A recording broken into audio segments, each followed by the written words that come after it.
भीष्म द्रोण वध। 10वें दिन अर्जुन ने वीरवर भीष्म पर बाणों की बड़ी भारी वृष्टि की।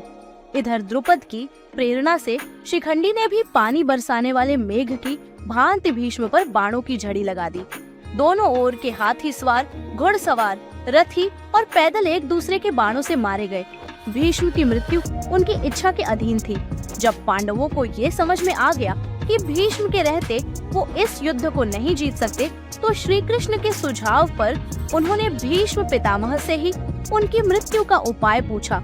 उन्होंने कहा कि जब तक मेरे हाथ में शस्त्र है, तब तक महादेव के अतिरिक्त मुझे कोई नहीं हरा सकता।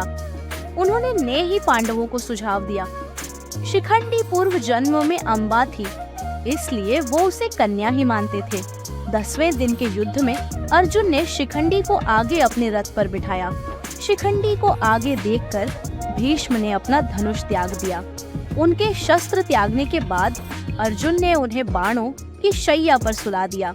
वे उत्तरायण की प्रतीक्षा में भगवान विष्णु का ध्यान और स्तवन करते हुए समय व्यतीत करने लगे। भीष्म के बाण शैया पर गिर जाने के बाद जब दुर्योधन शोक से व्याकुल हो उठा, तब आचार्य द्रोण ने सेनापतित्व का भार ग्रहण किया। उधर हर्ष मनाती हुई पांडवों की सेना में धृष्टद्युम्न सेनापति हुए। उन दोनों में बड़ा भयंकर युद्ध हुआ, जो यमलोक की आबादी को बढ़ाने वाला था। विराट और द्रुपद आदि राजा द्रोण रूपी समुद्र में डूब गए। उस समय द्रोण काल के समान जान पड़ते थे।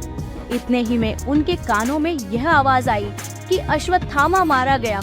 इतना सुनते ही आचार्य द्रोण ने अस्त्र शस्त्र त्याग दिए। ऐसे समय में धृष्टद्युम्न के बाणों से आहत होकर वे पृथ्वी पर गिर पड़े।